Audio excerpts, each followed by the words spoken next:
में जैसे ही आप कराची एमआरटी स्टेशन पे पहुंचोगे तो आपने दो तीन चीज़ें खरीदनी है। सब नंबर वन ये है कि आपने जी एमआरटी का कार्ड लेना है, एजलिंक कार्ड। एजलिंक कार्ड की डिटेल मैं दे रहा हूँ। उसके बाद ये है कि आपने सिम कार्ड ख़रीदना है। उसके बाद ये है कि आपने खाने का क्या सिचुएशन है, खाने किस तरह खाना, हलाल दुकानें कौन कौन सी हैं, हलाल फूड की दुकानें कौन कौन सी हैं। तो ये है कि ये डिटेल्स मैं दे रहा हूँ स्टेप बाय स्टेप, तो देखिएगा ज़रूर। सिंगापुर के जब एमआरटी स्टेशन पे जाओगे तो ये कार्ड आपको लेना पड़ेगा। ये कार्ड आपको नज़र आ रहा होगा, एजलिंक कार्ड इसका नाम है। तो एजलिंक, EZLINK, एजलिंक इसका कार्ड का नाम है। आप जब ये कार्ड लोगे तो उनसे पूछिएगा कि साथ मुझे एक पेपर दें, जो आपको स्क्रीन पे नज़र आ रहा होगा। ये पेपर है, उसमें है कि हाउ टू यूज़, यानी कि आप इसको किस तरह इस्तेमाल कर सकते हो। तो उसे वो बताएगा, पेपर बताएगा कि आपने ये एप्लीकेशन डाउनलोड करनी है। जो एप्लीकेशन का स्क्रीनशॉट मैं दे रहा हूँ, तो आपने ये एप्लीकेशन डाउनलोड करनी है। तो जब एप्लीकेशन डाउनलोड कर लोगे, उसके अंदर आपने फ़ोन नंबर लगाना है सिंगापुर का, जो आपने लिया होगा यहाँ से। वो फ़ोन नंबर लगा के रजिस्टर कर लेना, अकाउंट बना लेना है। जैसे ही अकाउंट बन जाएगा, उसके अंदर आपने ये कार्ड ऐड कर देना है। कार्ड ऐड करने का तरीका ये है, कार्ड का ये सीरियल नंबर है, तो शायद आपको नज़र आ रहा होगा, ये सीरियल नंबर है। ये आपने ऐड कर देना है। जैसे ही ऐड करोगे तो ये बता देगा कार्ड की क्या सिचुएशन है, कार्ड में कितने पैसे हैं आपके वॉलेट में। तो वो कार्ड अगर आपका फ़िल होने वाला है तो आप फ़िल करवा सकते हैं। अगर आप इस्तेमाल कर रहे हैं तो आपके कार्ड में से पैसे ख़त्म हो गए हैं तो आप दोबारा डाल सकते हैं, आपको पता होगा। अगर आपको पता ही नहीं है कि आपके कार्ड में पैसे हैं कि नहीं, आप बस के ऊपर बैठना चाह रहे हो, तो आपका कार्ड लॉगिन नहीं हो रहा, यानी कि कार्ड आपका चल नहीं रहा, तो बस वाला आपको नीचे उतार देगा। तो इस तरह की बेइज्जती से बचने से बेहतर है कि आप इस्तेमाल कर सकते हो इसकी ऐप। तो ये ऐप का मैंने लिंक भी दे रहा हूँ डिस्क्रिप्शन में, और मैं ये ऐप दिखा भी रहा हूँ आपको। ये आप डाउनलोड कर लो। तो ये ऐप जैसे ही आप डाउनलोड कर लोगे तो इस तरह का कार्ड एक्टिवेट कर सकते हो, एजलिंक कार्ड। या कोई भी ट्रेन हो, कोई भी बस हो, इससे आप जा सकते हो कहीं भी।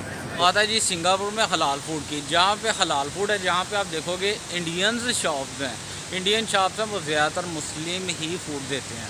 तो उसके अलावा उनके काउंटर के ऊपर छोटा सा टैग भी लगा हुआ हलाल का। किसी ने बिस्मिल्लाहिर्रहमानिर्रहीम लिखा होता है, किसी ने अस्सलाम वालेकुम लिखा होता है, और यहाँ किसी ने कोई आयत लिखी होती है। ये शो करना होता है कि जी ये हलाल फूड यहाँ पे मिल रहा है।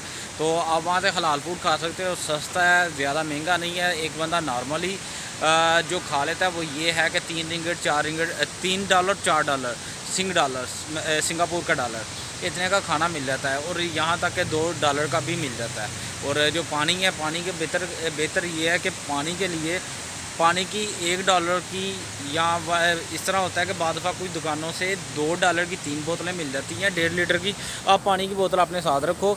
एक तो ये है कि यहाँ पे अगर गर्मी में चलते हो तो आपको आपके जिस्म में पानी की कमी नहीं होती, तो आप गाहे बगाहे पानी पीते रहो। और जो अगर आपने जूसेस वगैरह पीने हैं तो वो सबसे अच्छी बात है, तो आप पी सकते हो। तो जी मैं होटल में बैठा हुआ हूँ, तो आपको दिखा रहा हूँ। ये है जी सिम कार्ड। सिंगापुर में जब आप उतरोगे किसी भी एमआरटी स्टेशन पे, तो नाइट रात को 12 बजे, 3 बजे, 2 बजे बहुत सारी ऐसी दुकानें हैं जो सारी रात खुलती हैं। आप वहाँ पे जाओ, मुझे कहो कि मुझे एक सिम कार्ड चाहिए। As a tourist sim card होते हैं, पैकेज होते हैं 7 दिन का, 15 दिन का, या 1 महीने का। तो ये मैंने सिम कार्ड लिया था 15 रिंगिट का। तो नहीं, रिंगिट नहीं है, $6 चलते हैं यहाँ पे। तो ये मैंने $15 का लिया था। तो ये इसकी प्राइस है $15। तो इन्होंने मुझे साथ दिया हुआ था, पैकेज था कि 100 GB इसके अंदर जी इंटरनेट। तो ये मैंने ले लिया था $15 का। मेरे ख्याल में $14 और कुछ इस वक्त ऑलरेडी इसके अंदर मौजूद है। तो इसका अभी तक मैंने 2 GB ही यूज़ किया हुआ है। तो हर ट्रेन स्टेशन के ऊपर ऑलरेडी फ्री वाईफाई होती है यहाँ पे एमआरटी स्टेशन पे। आप ऐसा कर सकते हो कि आप दीवारों पे देखो, वहाँ पे उन्होंने पोस्टर लगाए होते हैं कि जी वाईफाई का कोड क्या है। आप उस वाईफाई को अपने मोबाइल के अंदर ऐड करके अपना मोबाइल एक्टिवेट कर सकते हो। प्रॉब्लम हो कोई सॉल्व कर सकते हो, किससे कनेक्ट करना हो तो आप कनेक्ट कर सकते हो, कॉन्टैक्ट कर सकते हो। मेरे साथ हुआ ये था कि मैंने सिम डाल ली थी, मेरे से इंटरनेट एक्टिव नहीं था हो रहा। मैंने उसका एक्सेस पॉइंट भी देखा, वो भी ठीक था। मैंने उसको रीसेट भी किया, दोबारा भी चलाया, मगर वो एक्टिवेट नहीं था हो रहा इंटरनेट। तो मैं भूल गया हुआ था कि इसको रीस्टार्ट करते हैं, सेट को रीस्टार्ट कर लें, या सिम को एयरप्लेन मोड पे लेके, या सिम को बंद करके तो दोबारा डिसेबल करके ऑन कर ले तो इंटरनेट चल जाता है। तो खैर फाइनली मेरे जेहन में बात आई तो मैंने ऐसे किया, तो मेरा इंटरनेट चल गया। सुबह का टाइम है, हल्की बारिश हो रही है, मौसम बहुत ही प्यारा है। कुछ लोग मेरे पीछे वो मछलियाँ भी पकड़े हैं। तो ये है कि बड़ा अच्छा सिस्टम है, बड़ा अच्छा क्या कह सकते हैं, प्यारा शहर है, बड़ा अच्छा कंट्री है। ये छोटा सा जजीरा नुमा कंट्री है, छोटा सा। इस तरह कर ले कि अपना पाकिस्तान में अगर लाहौर है, ये लाहौर से भी छोटा है, तो मज़ा आता है देखने का। तो वो कह रहे हैं कि मछली नहीं हुई है, सुबह से आपस में वो कर रहे हैं, बातें कर रहे हैं। तो ये है जी सिंगापुर। तो आप यहाँ पे आइएगा, एक आसान और गुड ऑप्शन है आने की। कोई इमिग्रेशन नहीं पूछती है कि ये क्या है वो क्या है, बस जो डॉक्यूमेंट्स मैंने आपको कहा है वो डॉक्यूमेंट्स लेके आइएगा। और कोई बैंक स्टेटमेंट मत लेके आइएगा, कोई इस तरह के डॉक्यूमेंट्स मत लेके आइएगा जिससे ये महसूस हो कि आप यहाँ पे जॉब अप्लाई करना चाह रहे हो। तो क्योंकि आपने वीज़ा के लिए आना है, पासपोर्ट की रेटिंग के लिए आना है, तो बेहतर है कि आराम से आएँ, तो इंजॉय करें इसको। तो अपना बहुत सारा ख्याल रखिएगा।